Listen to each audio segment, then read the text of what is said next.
بسم اللہ الرحمن الرحیم وصلی اللہ علی النبی الکریم رب اشرح لی صدری ویسر لی امری واحلل عقدۃ من لسانی یفقہوا قولی۔ 11 ستمبر 2016۔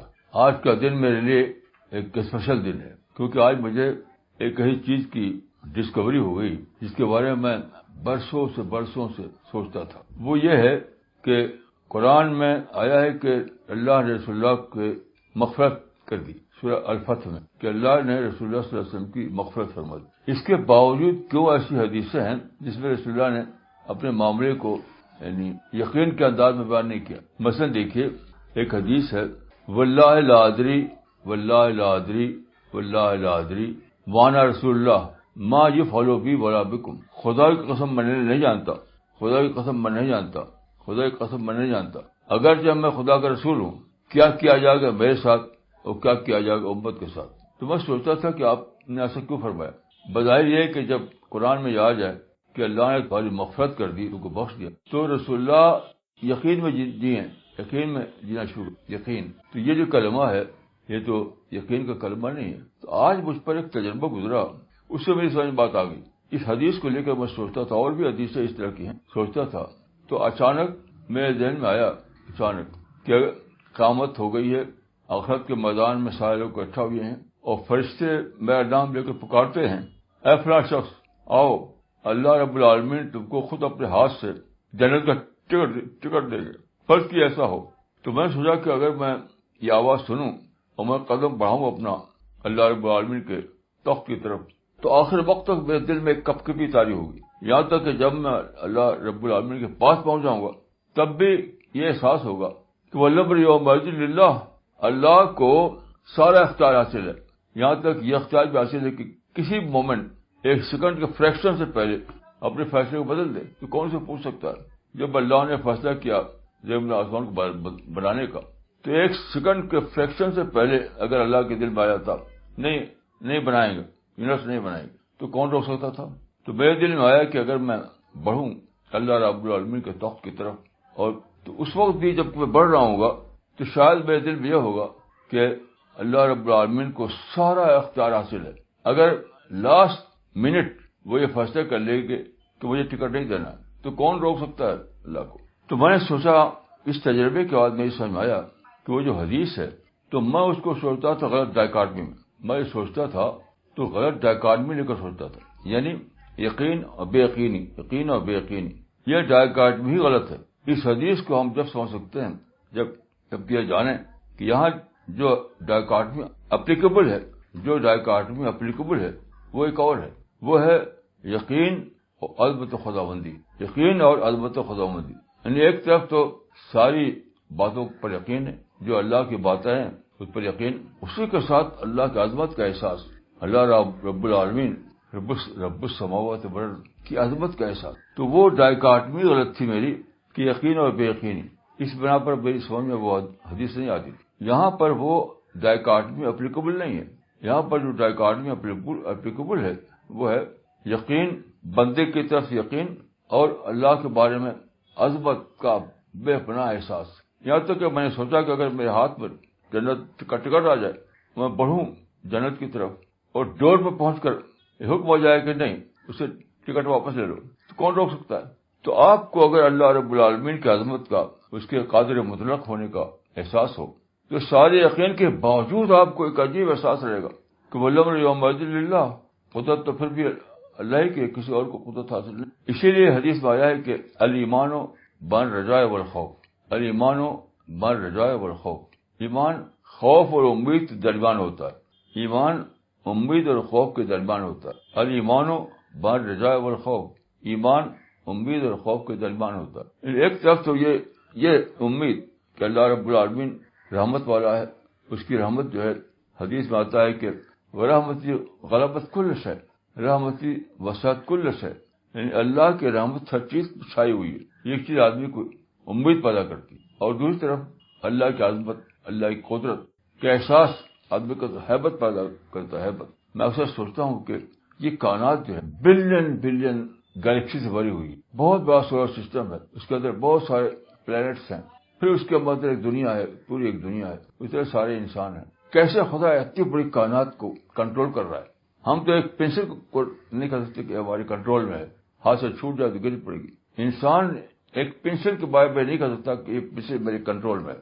اور خدا کا کی قدرت مائنڈ باگلنگ قدرت ہے کہ اتنی بڑی کائنات کو وہ کنٹرول کیے ہوئے ہے, اور کہیں کوئی خلل واقع نہیں ہوتا. اس لیے یہ ڈائیکاٹمی وہ نہیں ہے جو ہم سوچتے تھے, بلکہ دوسری ڈائیکاٹمی. بہت دن ہوا میں نے ایک مضمون لکھا تھا اسی حدیث کو لے کر, الایمان بین رجاء والخوف. اس وقت میں نے ایک یہ الفاظ لکھے تھے کہ ایمان کیا ہے.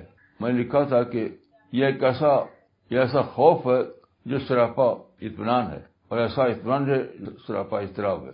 یہ ایک ایسا اطمینان ہے جو سراپا اضطراب ہے, اور ایسا اضطراب ہے جو سراپا اطمینان ہے, کیونکہ دونوں کا غلبہ آدمی کو آخری حد تک ہو. تو بندے کے پاس کوئی ایسا اختیار نہیں ہے کہ وہ ایک کو ہدف کر دے دوسرے کو باقی رکھے. تو آج مجھے یہ حدیث کلیئر ہوئی, میں نے اللہ کا شکر ادا کیا کہ حدیث میری سمجھ آ گئی. اس کے بعد ایک اور حدیث ہے, وہ مسلم میں ہے, اس کا نمبر ہے 559.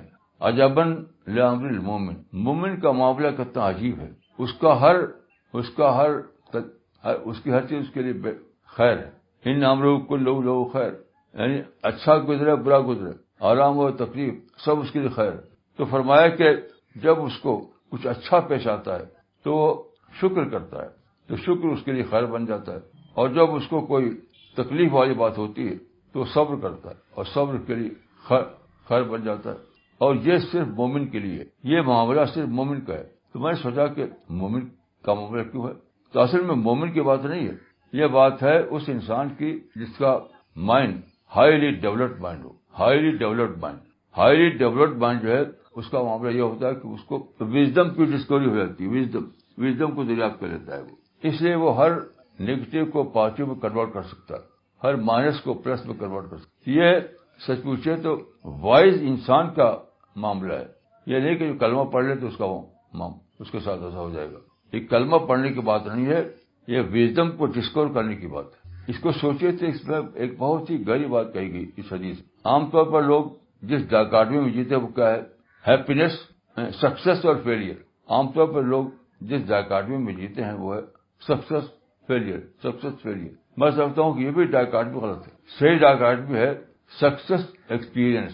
صحیح ڈائیکاٹمی ہے سکسیس ایکسپیرئنس. جب آپ کو سکسیس نہ ہو, بظاہر آپ فیل ہو جائیں, تو وہ فیلئر جو ہے کیا ہوتا ہے, وہ ایکسپیرئنس ہوتا ہے. اگر آپ کو کسی معاملے میں سکسیس نہ ہو, آپ کی پلاننگ ورک نہ کرے, تو لوگ کہیں کہ یہ فیل ہو گیا. نہیں, فیل ہونا ایک نیا ایکسپیرئنس ہے.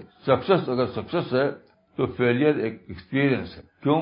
اس لیے کہ جب آپ فیل ہوتے ہیں تو آپ کا مائنڈ ٹریگر ہوتا ہے, آپ کے اندر برین اسٹارمنگ ہوتی ہے, آپ کے اندر ری تھنکنگ آتی ہے, آپ ری پلاننگ کی بات سوچنے لگتے ہیں. تو سکسیس اگر ایک پلس پوائنٹ ہے آپ کے لیے, تو فیلئر بھی آپ کے لیے پلس پوائنٹ ہے. اس کی ایک مثال یہ ہے کہ ابراہم لنکن جو امریکہ کا 16واں پریزیڈنٹ تھا, 16 وہ 8 بار پریزیڈنٹشپ کے لیے کھڑا ہوتا تھا. وہ امریکہ کے پریزیڈنٹشپ کے لیے 8 بار وہ فیل ہوا الیکشن میں. 8 بار الیکشن فیل ہو گیا وہ, لیکن وہ ری پلاننگ کرتا رہا. ری پلاننگ ہمیشہ فیل ہونے کے بعد وہ پھر سوچتا تھا.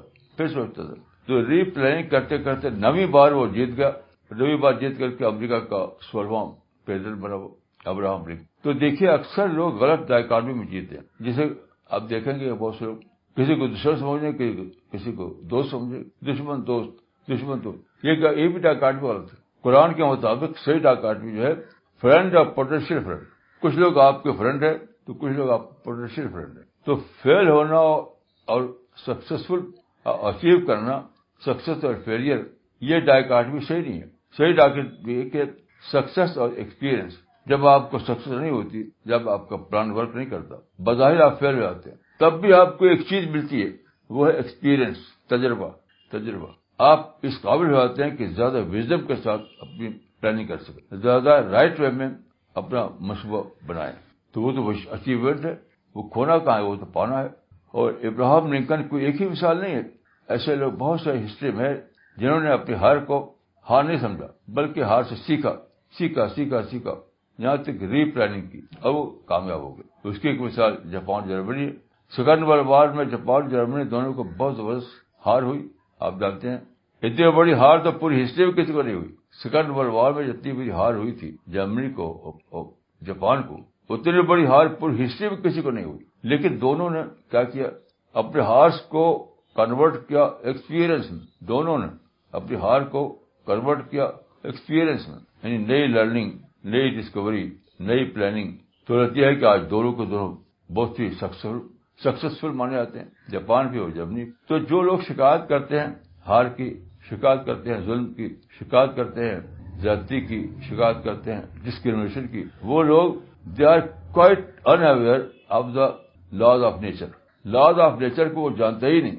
آپ جانتے ہیں کہ زندگی اس کو کہتے ہیں لائف, جو سب سے چھوٹی لائف جو ہے جس کو کہتے ہیں امیبا ایک ہی سیل کا ہوتا ہے, بہت چھوٹا ہوتا ہے, وہ سنگل سیلولر اینیمل کہا جاتا ہے. امیبا جو ہے سب سے چھوٹا حیوان ہے اور وہ ایک ہی سیل کا ہوتا ہے. تو امیبا جب ٹوٹتا ہے تو ٹوٹنے کے بعد دو ٹکڑے ہو گئے تو ختم ہو جاتی ہے, اس کو ختم نہیں ہوتا. وہ ایک امیبا جب ٹوٹتا ہے دو بن جاتا ہے, دو امیبا. تو نیچر نے ایک عجیب غریب مثال قائم کی ہے امیبا کی سطح پر کہ دیکھو امیبا اگر ٹوٹتا ہے تو ختم نہیں ہوتا. ایک امیبا ٹوٹ کر دو امیبا بن جاتا ہے, ایک امیبا ٹوٹ کر دو امیبا بن جاتا ہے. تو یہ جو حدیث ہے بہت بڑا شوق دے رہی ہے, بہت بڑا شوق دے رہی ہے. یہ مومنٹ یعنی کلمہ گو کی بات نہیں ہے, جو کلمہ پڑھ لے اس کی بات نہیں ہے. یہ لا آف نیچر کو جاننے کی بات ہے, کریشن پلان آف گاڈ کو جاننے کی بات ہے. تو اگر آدمی سوچے, عقل کو استعمال کرے, تو کہے گا کہ یہ سکسیس اور فیلئر کی ڈائیکاٹمی غلط ہے. یہ تو ہم نے بنا لیا ہے. نیچر میں جو ہے وہ ایسا نہیں ہے, ہم نے بنا لیا, لیکن نیچر میں ایسا نہیں ہے. نیچر میں تو ہے کہ اگر سکسیس نہیں ہے, فیلئر ہوئی ہے, تو وہ بھی اس میں بھی ایک پلس پوائنٹ ہے. وہ یہ کہ اس کو آپ اپنے لیے ایکسپیرئنس بنا لیں, تجربہ بنا لیں. تو ہسٹری میں بہت سے لوگ انڈیویجول بھی اور نیشن بھی ایسے ہیں جنہوں نے اپنے فیلئر کو تجربہ بنایا, اپنے ناکامی کو تجربہ بنایا, ری پلاننگ کر کے پھر کامیاب ہوئے. الیگزینڈر کا خواب تھا بہت بڑی حکومت بنانا, تو وہ یونان سے چلا, عراق میں آ کر بڑھ گیا اور کامیاب نہیں ہوا وہ. لیکن میں سمجھتا ہوں کہ اس کو یہ وژڈم نہیں معلوم تھی. وہ صرف یہ جانتا تھا کہ مجھے سکسیس ملنا چاہیے, صرف سکسیس جانتا تھا. سکسیس کو, سکسیس کے اندر جو ایک پلس پوائنٹ چھپا ہوا وہ نہیں جانتا تھا. ورنہ وہ ری پلاننگ کرتا, زیادہ ریئلسٹک پلاننگ کرتا اور پھر کامیاب ہوتا وہ. تو یاد رکھیے, انسان اکثر غلط ڈائیکاٹمی میں غلط ڈائیکاٹمی, دشمن اور دوست, کامیابی اور ناکامی, یہ سب جتنی بھی ہے سب غلط ڈائیکاٹمی. غریبی اور امیری, یہ سب غلط ڈائیکاٹمی. ہسٹری میں کتنے سال ہوگا جو غریب پیدا ہوئی, یعنی ہیو ناٹ کی کیٹیگری میں پیدا ہوئی, لیکن انہوں نے اپنی زندگی کی پلاننگ کی, زندگی کے تجربات سے سیکھا اور پھر بڑی کامیابی حاصل. ایسے بہت مثالیں ہیں. میری جو کتابیں 4 کتابیں ہیں, راز حیات, تعمیر حیات, رہنما حیات, کتاب زندگی, یہ کتابیں پڑھیں آپ تو بہت سی مثالیں پائیں گے آپ. تو قرآن میں بتایا گیا ہے کہ وَيَعْلَمُ الْكِتَابَ وَالْحِکْمَةَ, یعنی پیغمبر سکھاتا ہے تم کو قرآن اور حکمت. تو قرآن تو ٹیکسٹ کا نام ہے. اسلام کا جو ٹیکسٹ ہے وہ کتاب, وہ قرآن ہے. یا قرآن میں آئیڈیالوجی ہے, الربانیہ کی آئیڈیالوجی. اور حدیث کیا ہے, وہ وژڈم ہے. دیکھیے وژڈم اٹ سیلف کوئی آئیڈیالوجی نہیں ہے, وژڈم کوئی تھیوری نہیں ہے. وژڈم کو جیسے شرک ایک آئیڈیالوجی ہے, توحید ایک آئیڈیالوجی ہے, ونس آف گاڈ ایک آئیڈیالوجی ہے. تو وژڈم اس طرح سے کوئی آئیڈیالوجی نہیں ہے, کوئی تھیوریٹیکل فارمولا نہیں ہے. وہ وژڈم یہ ہے کہ جب آپ کسی آئیڈیالوجی کو لے کر عمل کرنا چاہیں, کسی آئیڈیالوجی پر آپ چلنا چاہیں, تو اس دنیا میں جو کمپٹیشن کی دنیا ہے, چیلنج کی دنیا ہے, پرابلم کی دنیا ہے, وہاں پر ایسے موڑ آتے ہیں کہ وہاں کیا کریں.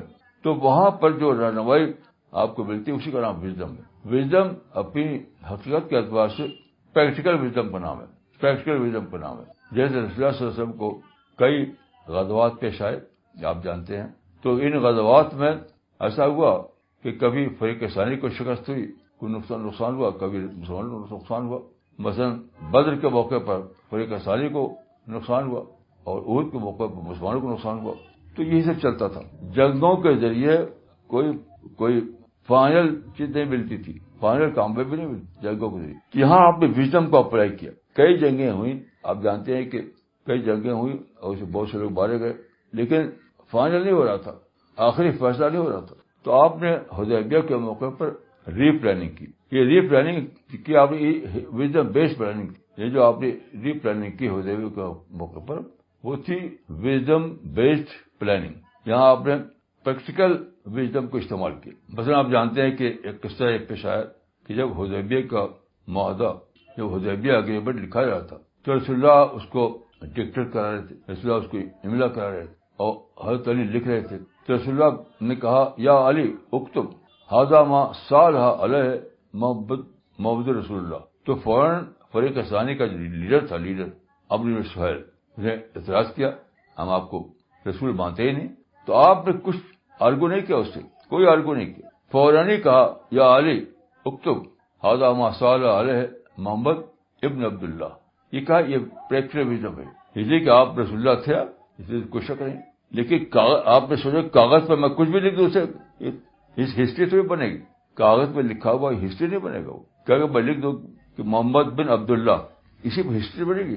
ہسٹری کے اپنے لاز ہے، اپنے قانون ہے، اس کے مطابق ہسٹری بنتی. تو آپ نے پریکٹیکل وزڈم کو اپلائی کرتے ہوئے لکھ دیا وہاں پر محمد بن عبداللہ. اور پھر آپ جانتے ہیں کہ بہت تھوڑی مدت میں آپ کو زبردست سکسیس حاصل ہوئی. تو میرے تجربے کے مطابق وزڈم نام ہے پریکٹیکل وزڈم کا، یعنی آئیڈیالوجی کو کیسے امپلیمنٹ کیا جائے، وہاں جو چیز کام آتی ہے وہ وزڈم. تو آئیڈیالوجی ایک تھیوریٹیکل بات ہے اور وزڈم ایک پریکٹیکل بات ہے. تو حقیقت میں وزڈم نامی ہے پریکٹیکل وزڈم کا. رسول اللہ صاحب زندگی میں ایسے بہت سے واقعات ہیں کہ آپ نے تھیوریٹیکل وزڈم پر آپ نے اسٹک نہیں کیا، آپ نے پریکٹیکل وزڈم کو مان لیا. یہی بات آج بھی ہے. آج بھی اگر آپ کوئی کام کرنا چاہتے ہیں، کوئی مقصد حاصل کرنا چاہتے ہیں آج بھی، تو آپ کو اس طرح سے کامیابی نہیں ملے گی کہ آپ ایک تھیوری کو لیے بیٹھے رہیں، ایک تھیوری کو لیے بیٹھے رہیں. ایسا آپ کامیاب نہیں ہو سکتے. آپ کو جاننا پڑے گا کہ کسی سچویشن میں پریکٹیکل وزڈم کیا ہے، کسی سچویشن میں پریکٹیکل وزڈم کیا ہے. مثال کے طور پر دیکھیے، پیلسٹائن میں 1948 میں پارٹیشن ہوا، رفلی آدھا عربوں کو ملا، آدھا یہود کو ملا. اب سارے عرب لڑنے کے لیے کھڑے ہو گئے. اس زمانے میں حسن البنا موجود تھے جو مشہور عرب لیڈر ہیں. انہوں نے جلوس نکالا، کہا تھا کہ اس جلوس میں مصر کی سڑکوں پر 1,00,000 عرب اکٹھا ہو گئے. یہ 1,00,000 عربوں کا یہ جلوس تھا. نعرہ تھا ان کا لبیک یا فلسطین، لبیک یا فلسطین. یہ کیا تھا؟ حسن البنا ان کے ساتھیوں کو صرف تھیوریٹیکل بات دکھائی دی، پریکٹیکل بات نہیں دکھائی دی. جو 60 برس لڑ رہے ہیں اور سب کچھ تباہ ہو گیا، جو ملا تھا وہ بھی چھن گیا. کیوں؟ انہوں نے پریکٹیکل وزڈم کو اپلائی نہیں کیا. وہ تھیوری آئیڈیالوجی کہ فلسطین ہمارا رائٹ ہے، فلسطین ہمارا حق ہے، بس اسی کو لیے بیٹھے رہے. تھیوریٹیکل وزڈم کیا تھی، ریئل سچویشن کیا تھی، ریئلٹی کیا بتا رہی تھی، اس کو نہیں سوچا انہوں نے. تو یاد رکھیے، چاہے کوئی انڈیویجول معاملہ ہو یا کوئی نیشنل معاملہ ہو، ہمیشہ پریکٹیکل وزڈم کو دریافت کی، پریکٹیکل وزڈم کو اپلائی کی، تب آپ کامیاب ہوں گے، ورنہ نہیں. جب بھی کوئی دنیا میں کسی نے بڑی کامیابی حاصل کی تو ہمیشہ اس نے پریکٹیکل وزڈم کو اپلائی کی. تو یہی حقیقت ہے کہ اس حدیث میں ہے کہ مومن کا معاملہ بہت عجیب ہے. ہر چیز اس کے لیے اچھی بن جاتی ہے، تکلیف کی بات ہو یا آرام کی بات. کیوں؟ مومن دیکھتا چیزوں کے صحیح ڈائیکاٹمی، مومن چیزوں کو غلط ڈائیکاٹمی سے دیکھتا. یہ جو میں کہہ رہا ہوں یہ لا آف نیچر کی بات ہے، یہ کسی انسان کی بات نہیں. کسی انسان کی بات میں آپ کو حق ہوتا ہے کہ چاہے مانے یا نہ مانے. کسی انسان کی بات ہو تو آپ کو یہ حق ہوتا ہے کہ آپ مانے یا نہ مانے. لیکن جب مولا لا آف نیچر کا ہو، یعنی فطرت کے قوانین کا ہو، تو آپ کو یہ چوائس نہیں ہوتا، آپ کو اسے ماننا ہی پڑتا ہے. مثلا ایک درخت آپ کو اگانا ہے تو یہاں آپ کارپیٹ پر نہیں اگا سکتے، اس کے لیے سوائل چاہیے. لا آف نیچر کے مطابق درخت ہمیشہ سوائل میں اگتا ہے، کارپیٹ کے اوپر نہیں اگتا. تو آپ کو جاننا چاہیے کہ یہ جو اصول ہے یہ لا آف نیچر ہے، یہ کسی انسان کی تقریر نہیں ہے. موجودہ زمانے کے مسلمانوں کو جاننا چاہیے کہ سب سے بڑا جو مسئلہ ان کا ہے وہ یہی ہے کہ وہ نہیں جانتے کہ اس دنیا میں صرف تھیوری پر کوئی کامیابی نہیں ہوتی. آپ کو جاننا پڑتا ہے کہ پریکٹیکل وزڈم کیا. پریکٹیکل وزڈم جیسے ایجپٹ میں یعنی مصر میں مسلم برادرہڈ کو الیکشن میں جیت ہوئی، لیکن وہاں بھی ایک پریکٹیکل وزڈم کا معاملہ تھا. اس پریکٹیکل وزڈم فالو نہیں کیا تو 1 سال کے بعد حکومت ختم ہو گئی. صرف یہی بات نہیں ہے کہ آپ کو بیلٹ باکس میں جیت مل جائے، یہ کافی نہیں ہے. بیلٹ باکس میں جیت ہو جائے یہ کافی نہیں ہے. آپ کو جاننا پڑے گا کہ سچویشن کیا ہے، اور سچویشن کے مطابق پریکٹیکل وزڈم کیا ہے. مثلا کیا تھا وہاں پر یہ تھا کہ ایک بہت بڑا پلان بنا تھا نہر سوئز کو چوڑا کرنے کا، وائڈ کرنے کا، بہت بڑا پلان تھا. اس کا جو ٹھیکہ تھا وہ آرمی کی کمپنی ہے، آرمی کے لوگوں کی کنسٹرکشن کی کمپنی، اس کو ٹھیکہ تھا. وہ جو وائڈننگ پلان جو تھا سوئز کا، اس کا ٹھیکہ تھا آرمی کی کمپنی کے پاس. تو جب نئی حکومت آئی انہوں نے کیا کیا، اس ٹھیکے کو کینسل کر دیا. اب خام خواہ آرمی سے لڑائی لڑ لی تو آرمی کے پاس طاقت تھی، اس نے انہیں کو ختم کر دیا. یعنی انہوں نے آرمی کے ٹھیکے کو ختم کیا، انہوں نے خود مسلم بردرہڈ کی حکومت کو ختم کر دیا. یہ تھا کہ مسلم بردرہڈ نے اس معاملے میں پریکٹیکل وزڈم کو اپلائی نہیں کیا. یہ ظلم کا معاملہ نہیں تھا، آپ کہیں کہ ظلم تھا، سازش تھی، یہ سب کچھ نہیں تھا. یہ تھا مسلم بردرہڈ کا اس حقیقت کو نہ جاننا کہ زندگی میں پریکٹیکل وزڈم چلتی. اور اس کے بعد بھی سبق نہیں، ابھی بھی وہ لوگ صرف شکایتیں کرتے ہیں، آرمی کے خلاف صرف تقریریں کرتے ہیں، ابھی بھی سیکھا نہیں کچھ. مسلم بردرہڈ نے ابھی بھی کچھ سیکھا نہیں. ویئر بھی مس دا بس، یہ جانا نہیں انہوں نے، بس شکایت، ظلم، سازش، یہی ان کو پتا ہے. تو بہرحال اگر آپ کو سکسیس ملے تو بہت اچھا، اگر سکسیس نہ ملے تب بھی بہت اچھا ہے، کیونکہ آپ کو ایکسپیرئنس ملا ہے، تجربہ ملا ہے.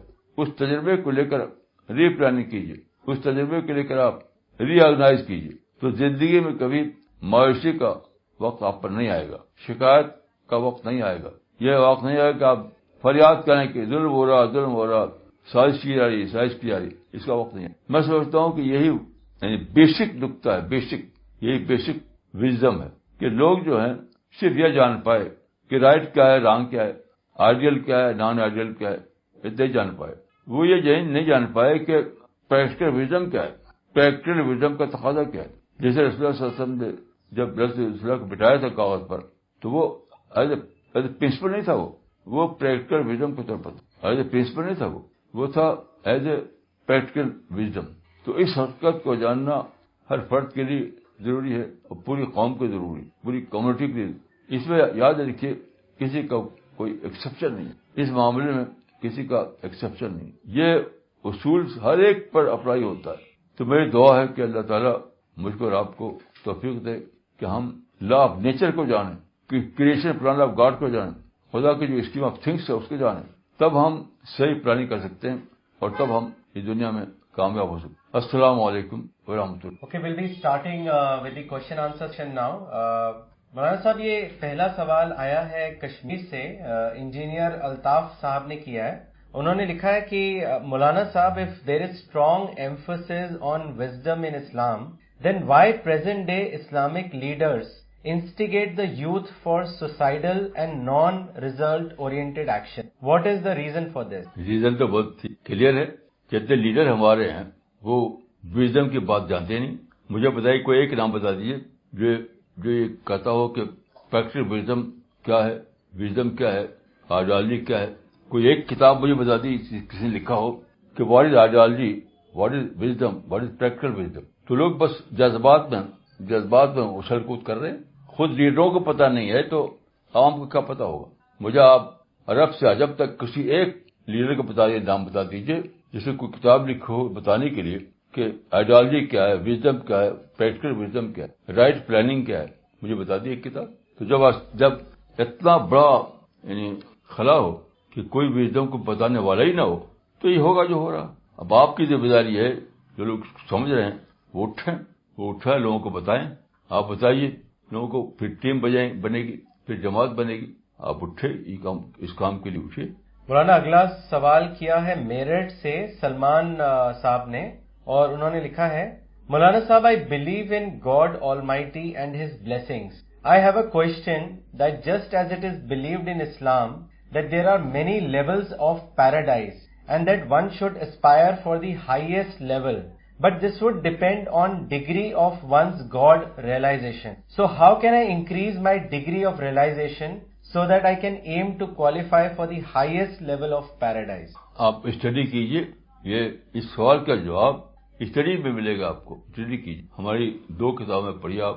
ایک کتاب کا نام ہے گاڈ رائزز، ایک کتاب کا نام ہے سمپل وزڈم. 2 کتابیں پڑھی. بغیر اسٹڈی کے صرف ایک سوال ایک جواب سے یہ بس حل نہیں ہو. اسٹڈی آپ کو پریپرڈ مائنڈ بناتی ہے, آپ کے مائنڈ کے ڈور کھولتی ہے, آپ کی انڈرسٹینڈنگ کو بڑھاتی ہے. اسٹڈی آپ کے انڈرسٹینڈنگ کو بڑھاتی ہے, تب جا کر آدمی اس قابل ہوتا ہے کو سمجھے. تو میں کہوں گا آپ میری 2 کتابیں پڑھیے, گاڈ رائزز اور سمپل وے. مولانا صاحب اگلا سوال کیا ہے مولانا اقبال عمری نے چنئی سے, اور انہوں نے لکھا ہے کہ آپ اپنی رائٹنگز میں بار بار لکھتے ہیں کہ اسلام کی نئی تاریخ بنانی ہے, A new history of Islam. اس کا کیا مطلب ہے, اس کی وضاحت کریں. اس کا مطلب ہے کہ مبنی پر دعوت اسلام کو لے کر اٹھنا. ابھی ہم مبنی پر قتال کی دعوت کو لے کر لڑائی, سوسائڈ, بامنگ, یہ تو فیل ہو گیا, یہ تو فیل ہو چکا. اب اس اسلام کو لے کر اٹھیے جس میں محبت ہے, دعوت ہے, انسان کی خیرخواہی ہے, پیس ہے, پیسفل پلاننگ ہے. اس اسلام کو لے تو نئی تاریخ بنے. مولانا اگلا سوال لینے سے پہلے ایک کامنٹ پڑھنا چاہیں گے جو سسٹر شبانہ انصاری نے بھیجا ہے پاکستان سے, اور انہوں نے لکھا ہے practical wisdom is law of nature. صلح حدیبیہ was a practical wisdom to break the vicious circle of war and gain. Today's lecture was indeed very nice, thank you. مولانا اگلا سوال ہے عرفان صاحب کا مینگلور سے, اور انہوں نے لکھا ہے مولانا صاحب, today's talk was really an eye-opener for me. My question is, how can I develop a discovery mindset? That is, how should I orient my mind that I always live in God-oriented life and look for daily intellectual discovery? Please advise me. دیکھیے میری advice یہ ہے کہ آپ صرف ایک ہی کتاب میری پڑھ لیں. یعنی ایک تو ہمارا ماہنامہ نکلتا ہے منتھلی پیریڈیکل, اس کا نام ہے spirit of Islam. Spirit of Islam monthly magazine ہے, وہی وزڈم میگزین ہے. آپ اسپرٹ آف اسلام کو ریگولر پڑھیں, اور ہماری ایک کتاب ہے جو ابھی میں اس کا نام لیا سمپل وزڈم, اس کو پڑھیں, پھر سوال کریں تو انشاءاللہ میں اس کا جواب دوں. مولانا اگلا سوال پاکستان سے کیا ہے محمد فیصل صاحب نے, اور انہوں نے لکھا ہے کہ مولانا صاحب, we are often worried about our future and get distracted. My question is how to control such distractions concerning our future. Please advise us. دیکھیے اسی قسم کا سوال مجھ سے کئی لوگوں نے کیا, تو میں نے پوچھا کہ قرآن کتاب ہدایت ہے, بک آف گائیڈنس, تو کیا آپ نے جو تاریخ چلا رہے ہیں, جو آپ ہنگامے کر رہے ہیں, کیا آپ نے ایسا کیا کہ اس شروع سے کرنے سے پہلے قرآن کو ایک بار اے سے زیڈ تک پڑھا, یہ جاننے کے لیے کہ جو میری سوچ ہے, جو میری پلاننگ ہے, اس کے بارے میں قرآن کی گائیڈنس کیا ہے؟ تو کسی نے آج تک مجھے جواب نہیں دیا کہ ہاں میں نے ایسا, کیونکہ یہ سب فیوٹائل پلاننگ ہے مسلمانوں کی. کسی لیڈر نے مجھے جواب نہیں دیا, کسی عام آدمی نے بھی, کہ میں نے اپنی جو شروع کی میں نے اپنا مشن, اپنے تحریک, اس سے پہلے میں نے اعتکاف کر کے ایک بار بہت ہی غور سے, تدبر سے قرآن کو پڑھا, یہ جاننے کے لیے کہ قرآن کی گائیڈنس کیا ہے. تو جب یہ نہیں کیا تو سب غلط ہی رہے گا. قرآن شروع ہی میں کہتا ہے ہدی للمتقین, یعنی قرآن بک آف گائیڈنس ہے. تو یہی نہیں کیا, کہ میرے علم میں تو کسی نے کیا. میں نے بہت سے لوگوں سے پوچھا تو کسی نے اس کا جواب, میں یہ نہیں کہا کہ ہاں میں نے ایسا کیا ہے. تو میں سمجھتا ہوں کہ جو شخص اجتماعی زندگی میں کودنا چاہتا ہے, جو نیشنل لائف میں کودنا چاہتا ہے, جو کہ بڑے ڈالر لے کر کھڑا ہو جاتا ہے, اس کو فرض کہ پہلے پورے قرآن کو ایک بار اس نظر سے پڑھے کہ وہاں کیا گائیڈنس ملے. نہیں تو پھر کیا, کس لیے آپ کو رائٹ ہی نہیں کہ آپ شروع کریں کوئی. قرآن کو پڑھ کر کے جب آپ نے پتہ نہیں کیا تو آپ کو رائٹ ہی نہیں کہ آپ نعرہ اور جھنڈا لے کے کھڑے ہو جاتے. تو بہرحال اب سے مسلمانوں کو اس کا کریکشن کرنا چاہیے, اور سب سے پہلے یہ کرنا چاہیے کہ قرآن سے پہلے ہدایت لیں, پھر اپنا کام شروع. مولانا صاحب اگلا سوال لینے سے پہلے ایک کامنٹ پڑھنا چاہیں گے جو ڈاکٹر نجمہ صدیقی نے بھیجا ہے دلی سے. انہوں نے لکھا ہے مولانا, today's lecture of practical wisdom with examples clarifies the concept very well. It will be so much meaningful for everyone if they take it seriously and apply in their lives. The prepared minds can accept it much better. مولانا اگلا سوال بنگلور سے کیا ہے حامد انصاری صاحب نے, اور انہوں نے لکھا ہے مولانا صاحب, I am of the opinion that we should always take the advice or fatwa from living scholars rather than refer to those who are not alive. Am I correct in this thinking? پتہ نہیں کیا مطلب, اس سوال کا مطلب میری سمجھ نہیں ہے. آپ دیکھیے اس طرح کی بات جب کہیں تو آپ کو اسپیسیفک لینگویج میں کہنا چاہیے. اسپیسیفک لینگویج, یہ جو آپ نے سوال کیا یہ نان اسپیسیفک لینگویج. تو میں جب سوال کا جواب بھی نہیں سمجھ رہا ہوں تو کیا جواب دوں؟ سوال کا طریقہ یہ ہے کیا سوال کو ہونا چاہیے اسپیسیفک لینگویج تاکہ مجیب سمجھے کہ سوال کرنے والے کا مدعا کیا ہے. مولانا اگلا سوال لیتے ہیں جو چندی گڑھ سے کاشف صاحب نے لکھا ہے. انہوں نے آپ سے پوچھا ہے دیٹ مولانا صاحب you said today that failure is an experience. I too have experienced failures, but it has always made me negative and demoralized me. How can I change my thinking to take failures as experiences and not something negative? It is so hard to take failures positively. What would be your advice to me? تو میں کہوں کہ آپ جانتے ہی نہیں کہ experience کیا ہے. آپ جانتے ہی نہیں کہ ایکسپیرینس کیا ہے. آپ نے یہ اپنے بارے میں جو سمجھا کہ وہ غلط سمجھا. آپ جانتے ہی نہیں کہ ایکسپیرینس کیا ہے.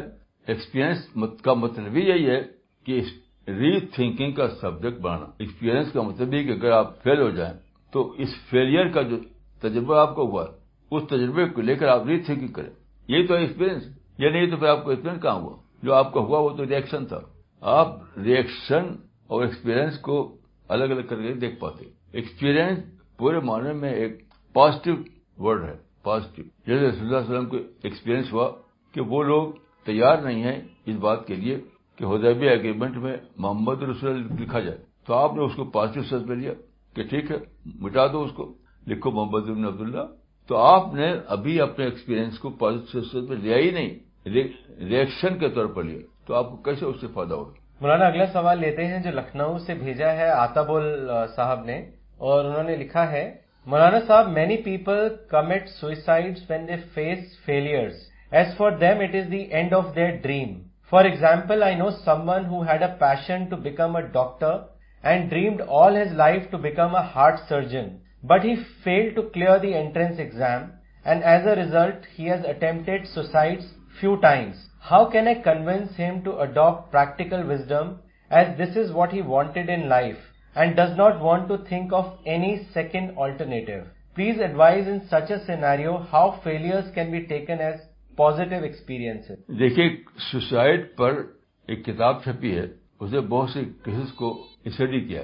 ایسے کیس جس میں آدمی نے اٹیمپٹ کیا لیکن مرنے سے بچ گیا. سوسائڈ کیا اس نے لیکن وہ بچ گیا. تو اس نے لکھا ہے کہ جو آدمی سوسائڈ کرنے سے بچ جاتا ہے اس ہیرو بن جاتا ہے. وہ میں نے خود بھی ایک آدمی کو دیکھا ہے اعظم گڑھ میں جس نے سوسائڈ کیا تھا, لیکن پھر ڈاکٹر آ گئے اور اسے بچا لیا اس کو, وہ ہیرو بن گیا. تو سوسائڈ جو لوگ کرتے ہیں وہ اس میں ان اویئرنیس کی وجہ کرتے ہیں. نہ اپنے بارے میں جانتے, نہ لا آف نیچر کو جانتے, نہ اسکوپ کو جانتے, نہ اپرچونیٹیز جانتے. وہ صرف مایوسی کو جانتے, اپنی مایوسی کو لے کر کے وہ سوسائڈ کر لیتے.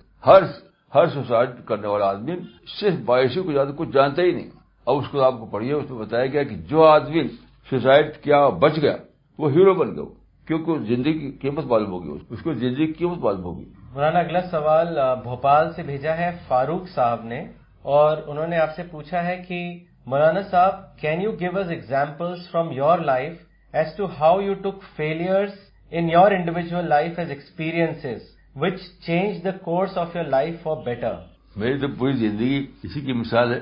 پوری زندگی میں بار بار بتا بھی چکا ہوں اس پروگرام میں. آپ کبھی دلی آئیں تو انشاءاللہ میں آپ کو اور بتاؤں گا, یا آپ ٹیلیفون کیجیے. یہاں تو میں پروگرام میں بار بار بتا چکا ہوں ایسے واقعات. آپ ریگولر اگر آپ سنا ہو آپ نے تو آپ جانے کہ میں نے بار بار بتایا ایسے وقت, ایک بار نہیں. مولانا باربل سے مختار انصاری صاحب نے آپ سے پوچھا ہے کہ مولانا صاحب how to develop right thinking attitude, kindly advise me. Objective study, بس ایک ہی لفظ ہے آبجیکٹو اسٹڈی. اور بس مسلمانوں میں یہ ہے ہی نہیں. مسلمانوں میں آبجیکٹو اسٹڈی سرے سے نہیں. بڑے بڑے ٹاپ کے لوگ بھی ان کے اندر آبجیکٹو اسٹڈی نہیں. تو اپنی تھنکنگ کو بدلیے, اپنے آبجیکٹیوٹی پیدا کی اور اسٹڈی بڑھائیے, تو اپنے آپ وہ چیز پیدا ہو جائے گی اپنے آپ. Okay, we will end this session. You want to join CPS International, then please write to us at info@cpsglobal.org. We'll be back next Sunday, same.